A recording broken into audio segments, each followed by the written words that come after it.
오늘 욥기 전체의 주제가 되는 말씀이 나옵니다. 우리 제단 앞 현수막에 왼쪽 오른쪽에 이제 붙여 있는 단련, 순금, 정금 이런 말이 있는 요절이죠. 욥기 전체 중심 요절이 되어 왔던 23장 10절에 대한 묵상을 해보기로 하겠습니다. 여기 있는 10절은 세 가지지 않습니까? 내가 가는 길을 그가 아신다. 첫째, 둘째는 나를 단련하신다. 셋째는 순금같이 되어 나온다. 이 세 가지의 내용을 한번 생각해 보도록 하겠습니다. 제일 중요한 게 가운데 단련이죠. 이 단련은 앞에 있는 그가 나의 길을 아신다와 순금이 되어 나온다는 것을 연결하는 중간 브릿지 역할을 합니다. 그러므로 이 단련을 중심으로 그분이 나의 가는 길을 아신다라는 게 구체적으로 무슨 말인지, 그리고 순금이 되어 나온다는 것은 또 구체적으로 어떤 것인지, 우리가 너무나도 잘 알고 있는 이 유명한 요절이 사실 욥기에 있어서는 중심 부분에 있는 핵심 주제이기 때문에 그 문장 자체를 우리가 이 23장 전체를 아우러서 한번 살펴보는 시간을 갖도록 하겠습니다.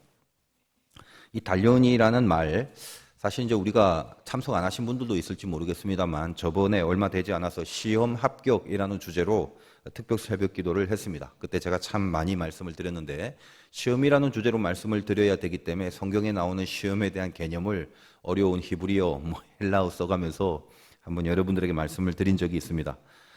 기억이 하나도 안 나실 것이 뻔하기 때문에 오늘 이 단련이란 단어를 조금 이해하기 쉽게 하기 위해서는 조금만 한번 언급을 해보도록 하겠습니다. 이 구약 성경에서 시험이라고 번역된 히브리 말은 크게 보면 두 가지라고 그랬습니다. 하나는 바한, 그리고 또 하나는 나사라고 그랬죠. 그래서 얼핏 기억나죠? 그런 거 한번 따라 해본 것 같다, 이런 거.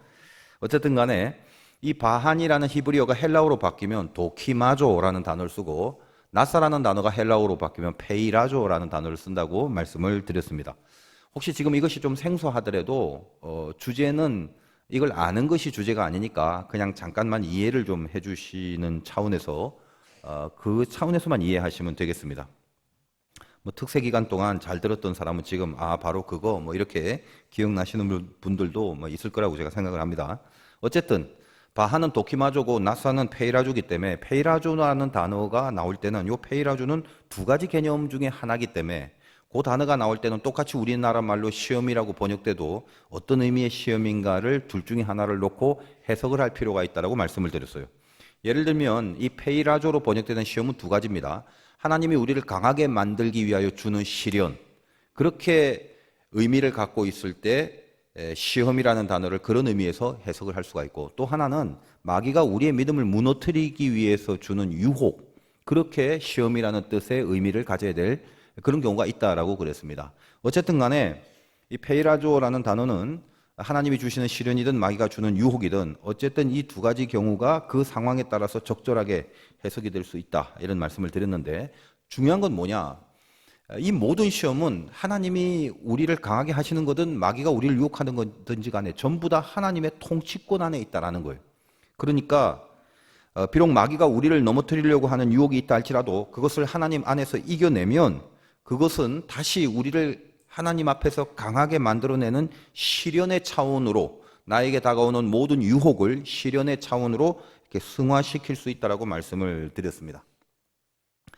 나사라는 단어가 이 두 가지 의미를 같이 갖고 있는 차원에서의 단어라면, 오늘 이 단련이라는 용어가 나오지 않습니까? 이 단련이라는 용어의 히브리어 기본형이 되는 것은 바한인데, 이 바한은 헬라어로 바꾸면 도키마조라는 것을 썼다고 합니다. 이 도키마조라는 뜻은 증명하다, 입증하다라는 뜻이라고 말씀을 드렸습니다. 바한이 하나님이 주시는 차원에서 하나님이 주시는 시련을 통과하고 나면 나는 이제 하나님의 자녀고 믿음이 있는 사람이다라고 그 시험을 통과해내는 순간 내가 그 증명이 되는 거죠. 내가 이 시련을 이기고 나서 보니까 내가 하나님의 자녀였구나라는 것을 입증하게 하는 바로 그런 과정과 그런 도구와 수단으로 하나님이 우리들에게 주시는 시험, 이것이 이제 히브리 말로 쓰여져 있을 때는 바하라고, 그리고 이게 오늘 그 단련이라는 말의 원뜻이 바로 이 바한이 된다는 것입니다. 나사를 쓰든 바한을 쓰든 이거는 딱 그 정의로만 머무는 것이 아니라, 시험이라는 것은 전체가 하나님의 통치 아래에 있기 때문에 서로가 서로의 어떤 그 연결이 되는 메커니즘이 있다라고 말씀을 드렸는데,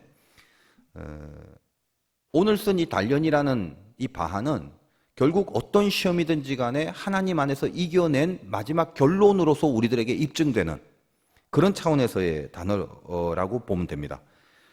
모든 시험, 어떤 종류든지 간에 하나님 안에 다 통과해냈을 때 결론적인 열매가 있어야 될 것 아니겠습니까?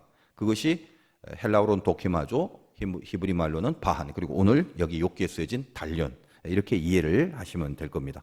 그러니까 욥도 어떻습니까? 시련을 통해서 마귀가 유혹을 했을 때도 있고, 마귀가 욥을 통하여 그 믿음을 뺏으려고 그렇게 공격했을 때도 있었습니다만, 그것을 견디고 이겨서 하나님이 나를 강하게 만드는 시련의 차원으로 승화시키고 맨 마지막엔 결국 하나님 앞에 내가 하나님의 자녀임을 입증해내는 저 밑바닥에서부터 페이라조를 거쳐 도키마조로, 낫사를 거쳐 바한으로 가는 그 완성을 해내는 하나의 샘플로, 시험의 합격자로 그렇게 욥기가 우리들에게 소개되고 있었습니다. 아무튼 참고로 이 특세 기간 동안 시험이라는 단어가 워낙 성경에 많이 나오고 우리 신앙에 있어서 중요한 이슈이기 때문에 이 메커니즘을 한 번에 잘 이해하고 또 교훈을 받을 수 있는 그 신뢰로서 제가 또 예수님의 시험도 한번 예를 들어 말씀을 드렸습니다. 자, 한번 생각을 해봅시다. 마태복음 4장에서 예수님이 공생애를 시작할 때 시험을 받는데 마귀에게 시험을 받습니다. 그래서 성경 표현에 의하면 마귀에게 시험을 받으러 광야로 가서 거기서 우리가 잘 알고 있는 세 가지의 시험을 받는데, 그런데 모든 시험은 하나님의 통치와 허락 안에서 이루어지는 것이다 라는 것을 잊지 말아야 한다고 말씀을 드렸죠. 그러므로 마태복음 4장도 제일 앞에 무슨 말이 있냐면 그때에 라는 말로 시작해서 제일 앞에 그때에 예수께서 성령에게 이끌리어 마귀에게 시험을 받으러 광야로 가사 이렇게 쓰여져 있다고 말씀을 드렸습니다. 다시 말하면 마귀가 감히 실력도 없고 또 그럴 만한 그 자격과 권세도 없는데 지가 마음대로 알아서 주님을 시험하고 유혹하고 이럴 수 없는 거예요. 성령에 이끌려서, 다시 말하여 하나님의 허락 가운데 마귀가 주님을 유혹하는 그 광야의 그 시험을 허락받았다라는 그런 얘기를 하는 것입니다. 따라서 마귀가 주님을 넘어뜨리려고 했던 그 유혹인 페이라조, 그 시험을 우리가 잘 알다시피 주님은 말씀으로 하나씩 하나씩 이겨내면서 하나님이 오히려 믿음을 강하게 세우시는 시련의 차원으로, 마귀의 유혹을 시련의 차원으로 승화시키고 난 후에, 그리고 모든 시험을 다 이겨내시고 마태복음의 이 시험의 본문의 마지막에는 천사가 나와서 수종을 드는 그 장면을 기록함으로써 주님은 하나님의 아들로서의 신분을 결국 이 모든 시험을 통과해내므로 마지막에 하나님의 아들이라는 신분을 입증해냈다라는 것을 가르쳐주는 그런 차원에서 이 천사의 수종의 사건을 기록해놨다라는 말씀도 제가 드린 적이 있습니다. 예수님은 그의 시험을 이 페이라조에서 도키마조로 완성을 해냈다라는 것입니다. 나사에서 바한으로 완성하셨다는 것입니다. 우리가 시험을 당할 때마다 핵심적인 메시지가 바로 그거죠. 믿음을 소멸시키려는 시험도 있고 하나님이 우리를 강하게 만들려고 하는 시련도 있을 것입니다. 그러나 어떤 것이든지 간에 그 모든 시험을 잘 견디어서 결국은 이겨내서 하나님의 사람임을 입증해내라는 말, 그것이 시험이 우리들에게 주는 가장 중요한 메시지입니다. 어쨌든 제가 쭉 시험에 대해서 지금 좀 헬라어도 히브리어도 써가면서 말씀드린 것은 특세 기간이 얼마 지나지 않았지만 여러분 기억 속에 희미할 것이라는 걸 알기 때문에 다시 한번 되새기도록 말씀을 드렸고, 더 중요한 것은 바로 오늘 이 제일 중요한 바한이라는, 즉 단련이라는 단어가 나왔기 때문에 일단은 개념을 알고 한번 들어가 보자라는 차원입니다. 자, 이제부터 집중을 해주시면 돼요. 자, 욥기 중심 단어인 이 단련이라는 것, 방금 말씀드린 바한이라는 것을 기본형으로 쓰여진 단어인지라 욥의 단련은 당연히 하나님이 주신 것입니다. 마귀가 넘어뜨리려고 주는 것보다는 이때 쓰여진 단련이라는 것은 하나님이 만들어내실 게 있어서 주시는, 그래서 그걸 통하여 욥이 하나님의 사람임을 입증하는 결론으로 결정나게 하시려고, 그것을 목표로 하고 그 결국을 위해서 우리들에게 이 단련, 특히 욥에게 이 단련이라는 것을 주었다라는 것을 알고 시작하면 됩니다. 자, 그렇다면 이제 우리가 너무나도 많이 듣고 또 너무나 많이 다루었던 이 단련이라는 게 이게 이제 도대체 정체가 뭐냐 이겁니다. 자, 여러분 단련 받습니다. 뭐 고난 받습니다. 연단 받습니다. 정말 많은 그 말들이 이 단련이라는 말 속에 이제 있는데 우리 다 그 당하고 있거든요. 도대체 그 정체가 뭐죠? 우리가 당하고 있는 단련의 정체가 뭐냐? 쉽게 말하면 단순히 뭐 어려움, 뭐 아픔, 뭐 고난, 이런 것도 모든 단련의 내용일 수는 있습니다만 조금 한번 구체적으로 생각해 봅시다. 예를 들면 물질에 대해서 단련을 받는다 이렇게 생각을 해보자고요. 물질이 없어서 당하는 그런 고난이 있을 것 아닙니까? 그런데 그런 고난은 예수 믿는 사람뿐만 아니라 저 세상에 안 믿는 사람도 그런 고난이 오면 일단 아픔으로 여기게 되죠. 그러니까 아픔이 여겨지는 고난입니다. 안 믿는 사람이 당하는 어떤 물질의 고난이 있을 때는 그거는 성경에서 이 욥기에서 쓰여져 있는 바한, 즉 도키마조의 고난이 될 수 있을까 한번 생각해 보세요. 안 믿는 사람이 당하는 고난. 바한이 뭐랬죠? 나중에 입증이 된 거, 하나님의 자녀로서 입증될 수 있는 것을 열매로 가져다 주는 것이 이 바한이지 않습니까? 그러므로 안 믿는 사람들은 물질의 문제로 고난을 당하면 또 고난을 당하다가 혹시 어떻게 해서 이 물질의 문제가 해결이 된다 한들 세상에 안 믿는 사람이 하나님 앞에 그것 때문에 입증할 그 무엇이 있는 건 아니지 않습니까? 그러므로 같은 내용의 고난일지라도 하나님 안에서 당하는 성경적인 고난은 하나님과 상관없이 당하는 고난, 이것과 분명히 구별이 되는 거죠. 다시 말해서 세상 사람이 물질이 없어서 당하는 건 그건 바한이라고 하지 않고 그냥 어려움이라고 하면 되는 거예요. 어려운 거예요. 우리는 어떻습니까? 동일한 내용, 그것이 물질의 고난이 동일하다 할지라도 그건 우리는 어려움으로 끝나는 것이 아니라 그것을 통해서 하나님 안에서 뭔가 입증해내야 될 그 무엇인가의 목표를 향하고 있는 차원에서의 어려움이라는 것, 그 점에서 분명한 차이가 있다는 거예요. 여러분이 혹시 고난 중에 있을 때 하나님이 없이 그 고난과 맞닥뜨린다면 그건 뭐라고 하냐면 단련이라고 안 하고 그냥 어려움이라고 하는 것입니다.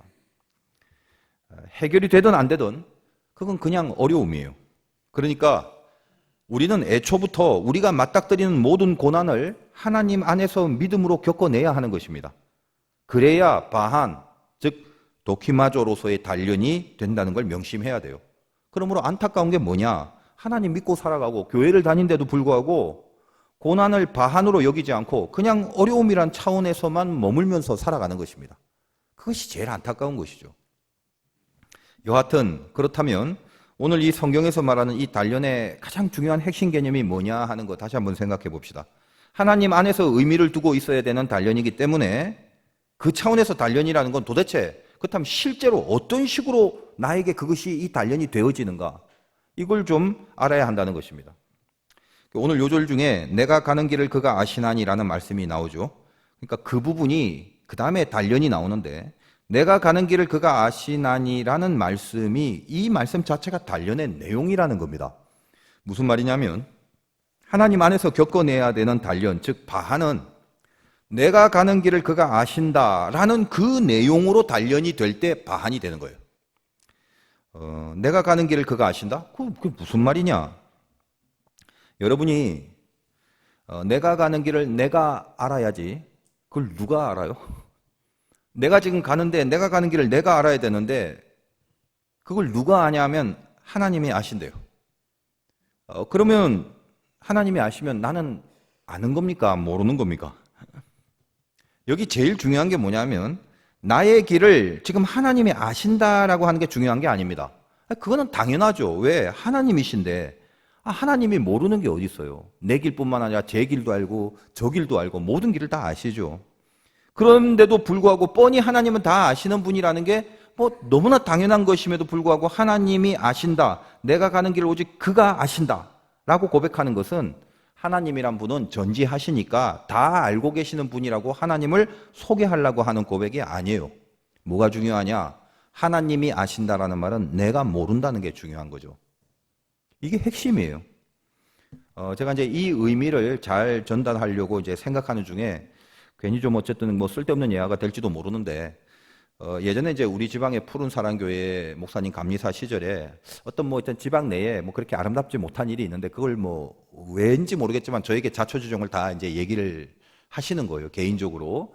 그래서 이제 듣다 이제 보니까 궁금한 게 생기는 거예요. 그래서 마지막에 목사님, 그럼 그거는 도대체 어떻게 됐어요? 궁금해서 물어봤더니 목사님이 그거는 하나님만 아세요. 이렇게 끝을 내시는 거예요. 제가 그 소리를 듣고 쭉 마음에 좀 남아 있었습니다. 뭐 이게 아름다운 사건이 좀 아닌지라 씁쓸하게 그냥 웃기만 했던 기억이 나요. 근데 그때 그분이 그게 무슨 말씀이죠? 하나님이 아신다라는 것을 나에게 가르쳐 주려고 하는 말이 아니죠. 그건 하나님만 아십니다. 뭐죠? 알아야 될 사람이 알 수가 없다라는 거예요. 그걸 강조하는 거죠. 제가 그냥 이 말씀을 준비하면서 제가 이렇게 마음속에 이렇게 강하게 남아있는 그 사건인지라 이렇게 말씀을 한번 드리는 것입니다. 이해하셨죠? 하나님이 우리를 단련시키는 내용이 뭐냐? 다시 말해서 그것이 바한이 되려면 그냥 아프게 하고 슬프게 하고 고통스럽게 하는 것으로 이 단련이 되지 않는다는 거예요. 그건 뭐다? 그냥 어려움. 그냥 어려움은 절대로 바한으로 승화되지 못하는 거라고요. 내가 하나님의 사람임을 입증하는 열매가 돼야 하는 게 바한, 즉 오늘의 단련인데 어떻게 어려움만 느끼는 것으로 그냥 어렵다는 것만을 당하는 것으로 내 믿음이라는 게 입증될 수 있겠습니까? 그러므로 하나님이 우리를 어떻게 단련시키냐 하면 바로 이 부분이에요. 믿음은 분명히 줬는데 이해할 수 없게 만들어버리는 거예요. 우리가 당하는 모든 어려움과 모든 고난이 하나님 앞에 단련과 바한으로 연결이 되는 그 과정에서는 전부 다 이 공통점을 갖고 있습니다. 믿음을 줘놓고 이해할 수 없게 만들어버리는 거예요. 알 수 없게 하세요. 알 수 없으니까 내 미래가 참으로 중요한데 내가 지금 알 수 없는데 미래에 대한 견적이 절대로 나올 수가 없죠. 앞으로 어떻게 해야 되는지 대책이 안 쓰게 만듭니다. 뭘 좀 알아야 계획도 세우고 구상하고 준비도 할 건데 대처할 수 없게 만들어 버린다고요. 그것이 오늘 이 욥의 표현인 내가 가는 길을 그가 아시나니 그겁니다. 이 부분이 돼야 드디어 우리들에게 단련이 되는 거예요. 우리가 어떻게 단련되는지 다시 한번 말씀드립니다. 그냥 어려움, 통증, 고통으로 단련되는 것이 아니라 주신 믿음으로 절대로 이해가 안 되고 주신 믿음만 갖고는 절대로 깨달을 수 없게 도무지 알 수 없게 만드는 그 방법으로 우리를 단련시켜 나갑니다. 어떻게 구체적으로 단련시켜 나가는지 조금 한번 생각을 해봅시다. 자, 오늘 욥의 표현이 바로 그건데 그 표현이 있기까지의 전후의 내용을 잠깐 스킵을 해볼게요. 2절부터 한번 보겠습니다. 2절과 3절. 오늘도 내게 반항하는 마음과 근심이 있나니 내가 받는 재앙이 탄식보다 무거움이라. 내가 어찌하면 하나님을 발견하고 그의 처소에 나아가랴. 무슨 말이죠? 지금 내가 이 받는 고난 너무 커서 좀 미치겠다. 그래서 내가 하나님 발견하고 좀 하나님께 나가서 지금 물어보고 싶다는 거예요. 내가 지금 당하는 고난이. 그리고 4절과 5절. 어찌하면 그 앞에서 내가 호소하며 변론할 말을 내 입에 채우고 내게 대답하시는 말씀을 내가 알며 내게 이르시는 것을 내가 깨달으리야. 내가 지금 이 고난 때문에 참 묻고 싶은 것이 많은데 그래서 하나님께 물어보면 그분이 그걸 가르쳐주면 내가 그걸 깨닫고 예, 그런 거군요. 네네, 알겠습니다. 이제 그러겠다는 거예요. 근데 이제 6절, 7절. 그가 큰 권능을 가지시고 나와 더불어 다투시겠느냐? 아니로다. 도리어 내 말을 들으시리라. 거기서는 정직한 자가 그와 변론할 수 있은즉 내가 심판자에게 영원히 벗어나리라. 내가 그렇게 고통 중에 있어서 하나님 앞에 다가가서 나를 좀 이해를 시켜달라고 하는데 하나님이 내가 그러는 모습을 보고 그걸 너 관도하지 마. 마다하시겠냐? 나하고 다투겠냐? 이 말이에요. 나한테 그걸 안 가르쳐 주겠냐라고. 안 가르쳐 주려고 나하고 싸우겠냐? 이 말이에요. 외려 하나님은 도리어 내가 그렇게 다가가서 다 여쭤보면 내 말을 다 듣고 가르쳐 주실 분이 아니시냐라는 것입니다. 그래서 그러기만 하면 내가 아무리 아픈 고난일지라도 이젠 다 납득이 되고 이해가 되니까 내가 이 고난을 다 납득하고 그 고통에서부터 벗어나는 게 쉬울 거다라고 그렇게 이야기를 하는 거죠. 자, 이제 그런데 그렇게 하면 되는데 그런데 문제가 뭐냐? 이제 8절 9절입니다. 8절 그런데 이거요. 그런데 내가 앞으로 가도 그가 아니 계시고 뒤로 가도 보이지 아니않고 왼쪽에 일하시나 만날 수 없고 오른쪽으로 돌이키나 배울 수 없구나 이거요. 그렇게만 하면 되는데 하나님이 안 보인다는 거예요. 앞으로 가도 뒤로 가도 옆으로 가도 도무지 뭘 가르쳐주지 않아요. 모르겠다는 거예요. 그게 뭐다? 단련이라는 거예요. 그게. 가끔은 이런 생각을 할 수도 있습니다. 등장하는 욥의 친구들의 논리 그것만 우리에게 좀 적용이 됐으면 좋지 않았겠나라는 생각이 들 때도 있어요. 어떤 거죠? 인과응보. 잘하면 상 받고 못하면 벌 받고. 그게 기본입니다. 그 공식이 통용이 되고 있습니다만 그것만이 아니라는 것이 문제죠. 그래서 답답한 마음으로 그냥 딱 그것만 공식으로 정확하게 그거 외엔 다른 거 하나도 없이 잘하면 상 받고 못하면 벌 받고 이것만 돌아가기만 하면 일단 우리가 인생을 살아가면서 이해는 될 거 아니에요. 아, 내가 잘못해서 이렇게 당하는구나. 어려움과 고난이 있으면 그건 당연히 잘못해서 그러는 거구나. 이젠 잘못하지 말자, 잘하자 이러면 되는 거고. 뭐 어떻게 그러다가 잘 되고 상 받으면 아, 내가 지금 잘하고 있구나. 그렇게 살아가면 되잖아요. 왜 알 수가 없게 만드냐 이거예요. 좀 물어보려고 해도 가르쳐주지 않고 말입니다. 내가 가는 길을 내가 모르게 만든단 말이에요. 이렇게 우리가 반문할 수도 있다는 거예요. 좀 가르쳐 주시면 되거나 아니면 인과 법칙에 의해서만 딱 적용시키든가 그러면 될 거 아니냐. 왜 하나님은 그런 인과 법칙만으로 이 세상과 인간을 특히 하나님의 자녀들을 그 공식으로만 운용하지 않으시는가? 그걸 알아야 된다는 거죠. 여러분 사람이라는 게 잘 한번 보십시오. 잘못해서 벌 받는다. 잘못하면. 그걸 뻔히 알고 있고 잘못하면 고난이 있다라는 그 법칙만이 적용된다는 것을 분명히 알고 오로지 실제로 그 법칙만 이 땅에 존재한다면 그러면 우리 생각에 잘못하면 벌 받는 거 밖에 없으니 잘하면 상 받는 거고 그럼 당연히 잘하고 살지 누가 잘못하고 살겠어요? 그 생각하시죠? 모든 사람이 잘못을 안 하고 살 것 같죠? 지금 욥의 친구들은 욥에게 인과 법칙을 그렇게 주장합니다. 너는 잘못해서 벌 받는 거야. 잘해서 상 받은 것으로 빨리 회복해. 그렇게 주장하고 있는 욥의 친구들을 우리가 지금까지 살펴본 결과 어떻습니까? 그들이 과연 그렇게 잘못 하나 없이 완벽하게 인생을 살아가고 있습니까? 아니잖아요.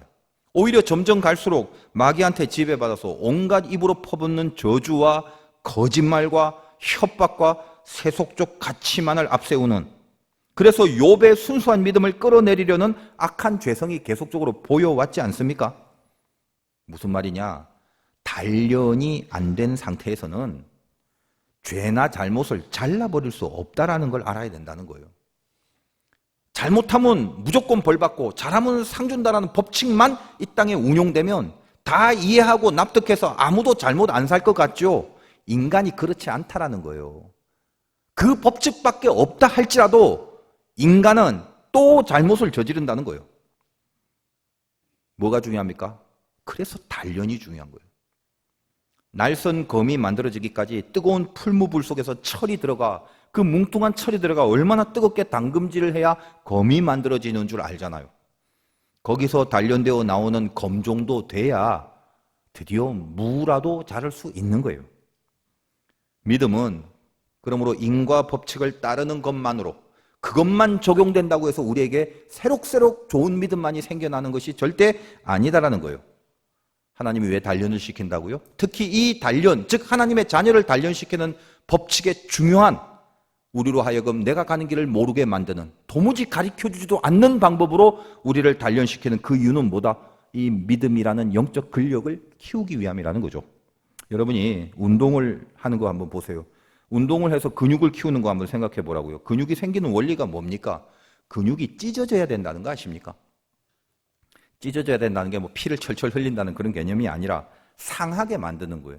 웨이트 트레이닝이라고 해서 뭐 이렇게 운동 근육 키우려고 하는 거 뭐 무거운 거 들어 올리고 그러잖아요. 그러다 이제 들어 올리다 힘이 붙이면 근육이 아프지요. 근데 아픈데 그걸 감수하고 계속하면 이게 찢어진다라는 표현을 하죠. 한마디로 상하는 거예요, 근육이. 그리고 나서 다 상하고 찢어진 다음에 잠을 자고 일어나면 온몸이 막 욱신욱신하고 뻐근하고 그 왜 그래요? 그 찢어지고 상한 부위에서 통증을 느끼니까. 근데 신비한 게 뭐냐? 그 상처와 찢어진 부분은 그걸 메꾸려고 새로운 근육이 그때 생긴다는 거예요. 그러니까 운동은요, 운동할 때 근육이 생기는 게 아니라 운동하고 나서 자고 일어나야 생겨지는 거라고요. 그러니 근육이 갈라지는 아픔 없이 근육이 생기지 않습니다. 그래서 여러분이 뭐 이제 운동한답시고 하는데 그 운동이 어려운 이유가 뭐죠? 운동해서 몸을 한번 만들어 봐야겠다. 그게 왜 어려워요? 힘드니까. 찢어져야 되는 아픔이 있어야 되니까. 그걸 단련이라고 한다는 거예요. 하나님이 우리의 이 육체의 몸을 키우려고 하는 건 아니지만 원리는 동일해요. 영적인 근력인 믿음을 키우는 것도 동일한 원리라는 거예요. 하나님이 키우시는 건 믿음이죠. 그 믿음을 키우기 위해서 하나님은 우리의 믿음을 찢어버리십니다. 진짜 믿음은 믿음의 상처가 날 때 생기는 거예요. 믿음의 상처가 뭐죠? 자, 여러분 보통 우리 믿습니다 말 잘해요. 믿습니다. 네, 믿어요. 근데 제가 가만히 보니까 뭘 믿는지 아십니까? 여러분들이 믿는다는 거? 대강 이해가 될 것들만 믿고 살아요. 근데 그거는 믿는 게 아니라 이해가 되기 때문에 납득을 하게 되는 거지, 그건 믿는 게 아니거든요. 믿음이라는 건, 진짜 믿음은 믿지 못할 때, 믿지 못한다는 건 믿음이 찢어질 때 말이에요. 믿지 못할 때 그럼에도 포기하거나 중단하지 않고 그걸 견디어내는, 믿음으로 끝까지 견뎌내는, 그때 진짜 믿음이 생기는 거예요. 이해가 안 된다고 해서 휙 돌아서 버리고 납득이 안 된다고 해서 그냥 바로 포기해버리는 것이 아니라 믿음이 찢어질 수밖에 없는 상황 속에 던져져서 그때 믿음을 지키는 거, 이게 단련이란 말이에요. 그러니까 단련의 핵심이 뭐요? 내가 가는 길을 내가 모를 때예요. 그때 단련이 됩니다. 그 과정을 통해서만 믿음의 근육이 만들어진다는 거예요. 12월입니다. 이제 올해가 다 저물어 가고 있죠. 한 해를 돌아보면 마음속에 늘 죄송하지 않습니까? 우리 믿음 없음을 자꾸 한탄하게 되죠. 근데 엄밀히 말하면 우리가 믿음이 없는 게 아니라 하나님이 주시는 믿음에 내 스스로 반응하지 못하는, 그 반응하는 믿음이 없어서 그게 너무 부끄럽고 죄스러운 거예요. 그러나 또 다른 한편에서는 너무 감사하고, 또 그 감사로 인한 용기와 새 힘을 얻게 되는 것은 우리에게는 이 연약함과 모자람이 있는데도 불구하고 내 안에 넣어주시는 하나님의 진짜 믿음, 이게 원래의 믿음이거든요. 이 넣어주시는 하나님의 믿음이 있음을 말씀을 듣는 가운데 깨닫고 느끼게 해주시기 때문에 반응하지 못한 나의 믿음에 대해서는 송구스럽지만, 그럼에도 나에게 넣어주시는 이 믿음으로 견디게 해주시는 그 믿음을 주신 하나님 앞에 감사할 수밖에 없는 그런 마음으로 항상 한 해의 마지막에 서 있는 저 자신과 또 우리들을 보게 됩니다. 여러분이 단련을 받아온 동안 실상 여러분을 지켜와 주었던 것은 결국 사실은 하나님이 우리 안에 넣어주신 그 믿음 때문이었다는 것을 아셔야 돼요. 단지 이렇게 귀하게 나에게 주신 그 믿음에 대해서 내가 거기에 반응하고 순응하는 믿음이 없어서 우리는 늘 믿음이 없는 것 같은 자괴감을 느낄 뿐입니다. 그러나 본래의 믿음, 진짜 믿음은 이미 하나님이 내 안에 넣어주신 선물이에요. 그것도 거저 주셨다고 해서 아무런 가치 없이 받으나 마나 버리든 말든 마음대로 해라 하고 던져준 믿음이 아니라 나를 위하여 대신 피를 흘려 죽으신 독생자 예수 그리스도의 보혈의 대가로 내 안에 부어주시는 믿음. 사실 여러분, 그것이 있기 때문에 저나 여러분이나 오늘 여기까지 오신 겁니다. 내 안에 믿음이 있다는 거, 그거 다시 한번 새삼스럽게 깨닫고 일단 감사하셔야 돼요. 우리 그 믿음 붙잡고 일어날 수밖에 없거든요. 그리고 알게 모르게 그거 붙잡고 여기까지 오신 거예요. 혹자는 이렇게 말할 수 있습니다. 내 안에 과연 믿음이 있는 거 맞습니까, 목사님? 믿음이 있다는데 왜 이렇게 힘들죠, 맨날? 눈물이 마르지 않고 언제까지 가야 끝날는지, 늘 통곡이 멈추지 않는데, 앞이 막막하고 내가 어디로 가야 할지, 내가 가야 될 내 길을 내가 모르는데, 이런 형편에 처한 내가 과연 지금 믿음이 있는 건가요? 그렇게 질문을 하시는 분도 있을 것입니다. 근데 여러분, 하나님이 우리들에게 넣어주신 믿음이 없었다면요, 솔직히 여러분 울지도 않고 통곡도 안 합니다. 그걸 아셔야 돼요. 여러분, 믿음이 없었으면, 하나님이 우리들에게 주신 믿음이 하나도 없었다면 벌써 죽었거나요, 어디 가서 타락하고 삶을 포기했을 것입니다. 여러분, 예수님도 인류 중에 가장 큰 고난을 당하셨을 때가 있죠. 그때 예수님의 상태가 어떤지 아십니까? 히브리서 5장 7절 이하에 보면 이렇게 돼 있어요. 예수님 이야기입니다. 그는 육체에 계실 때에 자기를 죽음에서 능히 구원하실 이에게 심한 고통, 심한 통곡과 눈물로 간구와 소원을 올렸고 그의 경건하심으로 말미암아 들으심을 얻었느니라. 그가 아들이시면서도 받으신 고난으로 순종함을 배워서 온전하게 되셨은즉 자기에게 순종하는 모든 자에게 영원한 구원의 근원이 되시고 하나님께 멜기세덱의 반차를 따른 대제사장이라 칭하심을 받으셨느니라. 예수님이 어떻다고요? 심한 통곡, 눈물, 간구, 소원, 아들이면서 받으신 고난, 그게 있다는 걸 기억하십시오. 아들이면서 받으신 고난을 지금 우리식으로 적용하면 우리는 뭐죠? 믿으면서도 내가 알지 못하는 고난. 같은 거예요. 그런데 그 과정을 통해서 뭐라고요? 예수님도 순종함을 배워서 온전하게 되었다. 그리고 그것은 바로 그 과정을 겪어 가신 주님을 따라가는 우리들의 입장에서는 자기를 그렇게 따르는 자들에게 예수는 영원한 구원이 되어주셨다라고 이야기를 하는 것입니다. 가장 큰 고난을 우리를 위해서 당하신 그 주님의 보혈이 우리에게 넣어준 게 뭐냐면 바로 차칫함은 잊어버리는, 그리고 어떤 살짝 스치는 고난, 살짝 당하는 상처 속에도 금방 까먹어버리는, 그러나 빼앗기지 않고 영원히 내 안에 함께 존재하는 하나님이 넣어주신 그 믿음이라는 거예요. 어린아이 그 약을 먹이는 엄마의 모습을 본 적이 있죠. 그 조그만 애가 약을 먹을 것 같습니까? 그거 쓴 거 아는데 열이 펄펄 나갖고 막 아파서 막 계속 울고 아프다고 울고 있잖아요. 근데 애는 말주변이 없고 표현이 안 되니까 우는 것밖에 더해요. 아프면 그거 외에는 할 수 있는 게 없잖아요. 그러니까 아프니까 눈물과 통곡을 쏟기는 하는데 엄마가 그걸 보더니 판단이 된 거죠. 이 아이를 낫게 하려고 숟가락에다가, 큰 숟가락에 이 가루를 뿌리고 뭐 물 같은 거, 약물 부어서 이게 새끼손가락으로 씩씩 덮고 있으면 그때부터 아이는 그 모습을 보는 순간 더 크게 울죠. 왜 그래? 그거 먹으면 죽을 것 같거든요. 얼마나 쓴지 알거든요. 차라리 죽는 게 좋다 싶은 거죠. 그렇다고 엄마가 봐줍니까? 한국 아줌마들 잔인한 게 세계적입니다. 일단 애를 눕혀요. 타이르지도 않아요. 그리고 양팔을 벌리게 하고 거의 십자가형을 만들어 놓죠. 그리고 그 위에 올라타고 입 벌리게 하잖아요. 장희빈에게 사약 먹이듯이.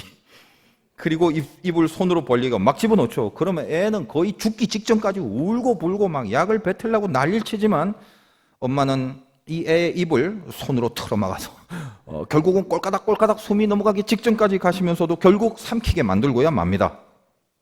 애는 당장 죽을 것 같아서 울고 불고 약을 다 먹고 나서 이제 엄마가 잘 먹었다 하고 설탕물을 타줄 때에도 여전히 울고 불고 그러죠. 저는 그걸 보면서 단순하게 생각하면 저 녀석은 엄마라는 걸 분명히 알고 있고 자기 엄마가 자기를 낫게 해주려고 약을 먹이는데 저렇게 울고 난리냐? 아직 애라서 그런가 보다. 그 정도로만 생각을 했다가 문득 이런 생각을 해봤어요. 혹시 제가 전혀 모르는 어떤 사람이 저같이 이렇게 크고 우락부락한 사람, 우락부락하진 않습니다만 장대한 어떤 큰 사람이 딱 와서 지를 눌러놓고 숟가락으로 막 강압적으로 뭘 먹이면 저희가 그때도 저렇게 똑같이 울까? 갑자기 그런 생각이 드는 거예요. 근데 제 생각에는요, 만약 그랬다면 그 애는 엄마가 그걸 줄 때 같은 모습으로 울지 못했을 것 같아요. 일단 이게 약이라고 생각을 못 하겠죠. 지 엄마도 아닌데 어떻게 나를 이런 식으로 지금 강압적으로 뭔가를 먹이려고 하냐, 그거죠. 본능적으로. 그리고 강압적으로 그럼에도 먹이게 되면 그때는 아마 얼굴이 우는 게 아니라 시퍼렇게 질려서 아무 소리도 내지 못하고 사시나무 떨듯이 떨다가 그냥 우는 것마저도 포기해버리고 그냥 망연자실해버릴 수밖에 없었을 것이라는 생각이 들어요. 그러면서 제 마음에 어떤 깨달음이 생겼냐 하면 엄마라서 우는구나 이 생각이 드는 거예요. 엄마라도 약은 쓰잖아요. 엄마가 주는 약이라고 답니까? 약은 먹기 싫잖아요. 쓰니까. 그러나 적어도 그 애의 눈물과 통곡은 이제 죽었구나 하는 체념이 아니라 예수님도 그 심한 통곡과 눈물이 나왔다라고 하잖아요. 하나님 아버지가 자기를 죽이려고 하는 게 아니라는 걸 알잖아요. 그것 때문에 우는 게 아니잖아요. 적어도 그 애의 눈물과 통곡은 이제 내가 죽었구나라는 체념이 아니라 오히려 살고 싶은 소원이지 않겠습니까? 그리고 엄마를 알기 때문에 내 엄마가 지금 나에게 주는 것이 나를 살게 하려고 주는 것이라는 것을 저 깊은 곳에서 믿고 있는 믿음이 있는 거거든요. 여러분 어릴 때 추억을 되짚어 보세요. 제가 지금 말씀드린 거 우리 다 그렇게 약 먹고 자랐어요. 그때 그렇게 쓴 약을 울면서 먹은 그 기억이 많을 겁니다. 무슨 말이죠? 나는 몰라도 그분이 아신다. 그걸 믿으니까 울면서도 견디는 거예요. 이게 오늘 욥의 고백입니다. 그 약들이 들어가서 살아나고 면역이 생기고 튼튼해지는 거잖아요. 약을 믿는 게 아니라 엄마를 믿는 거예요.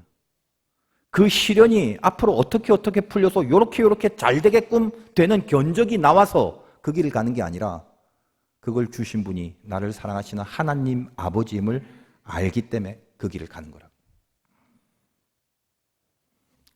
12절과 12절이 바로 그 고백입니다. 보겠습니다. 내 발이 그의 걸음을 바로 따랐으며 내가 그의 길을 지켜 치우치지 아니하였고 내가 그의 입술의 명령을 어기지 아니하고 정한 음식보다 그의 입의 말씀을 귀히 여겼다. 왜 내가 가는 길을 몰라도 지금 이 말씀처럼 내 발이 그의 걸음을 바로 따라가고 왜 계속 가는 겁니까? 내가 가는 길을 내가 모르는데 그가 하나님이 아시기 때문이란 말이에요. 그걸 믿음의 단련이라고 하는 것입니다. 믿음은 있는데 길을 모르게 만드는 거예요. 믿음은 있는데 알지 못하게 만드는 거예요. 믿음은 있는데 그걸 모르기 때문에 답답해서 죽을 지경으로 만드는 것입니다.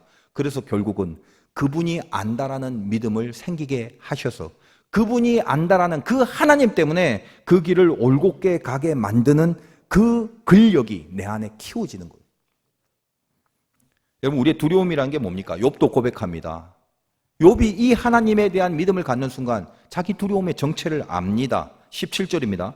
이는 내가 두려워하는 것이 어둠 때문이나 흑암이 내 얼굴을 가렸기 때문이 아니로다.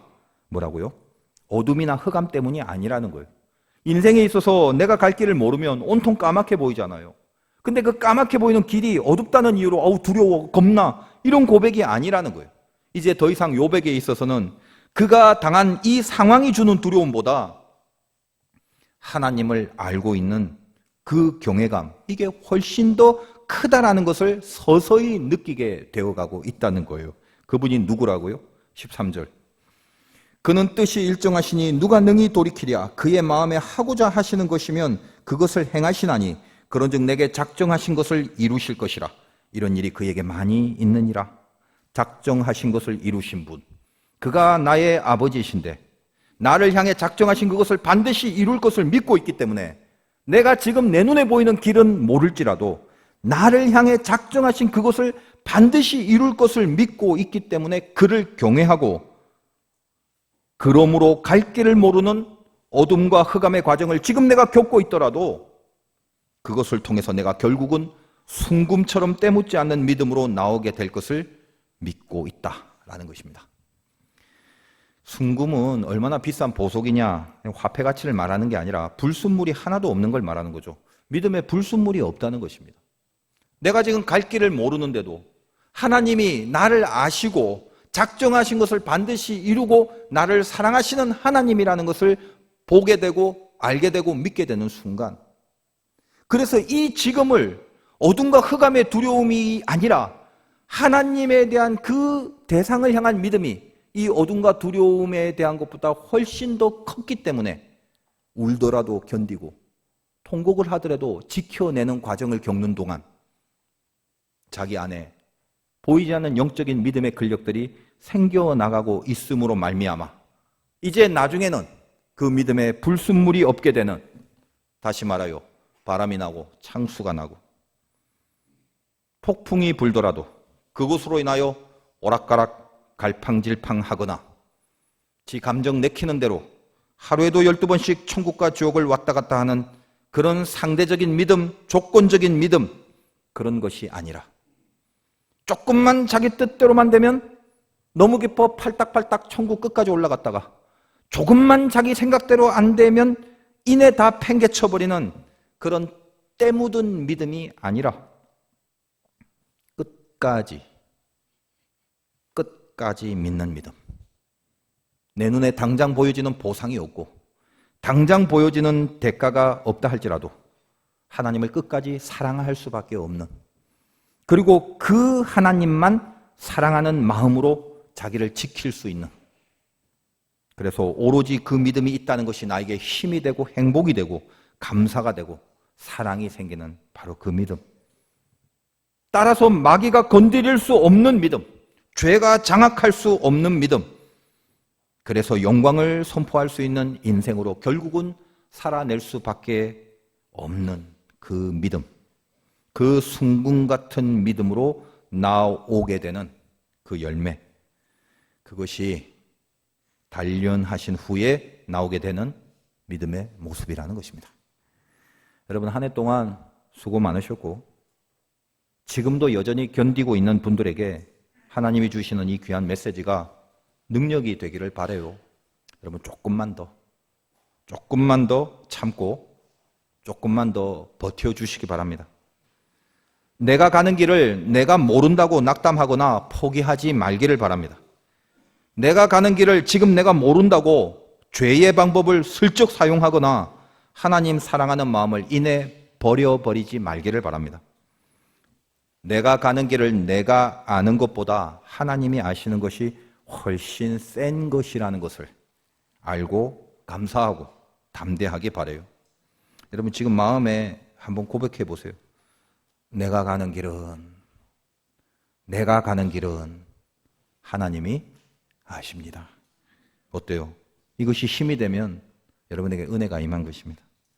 그것이 우리에게 더할 수 없는 약속이라는 것을 분명히 믿고 승리하시기를 주님의 이름으로 축원드립니다.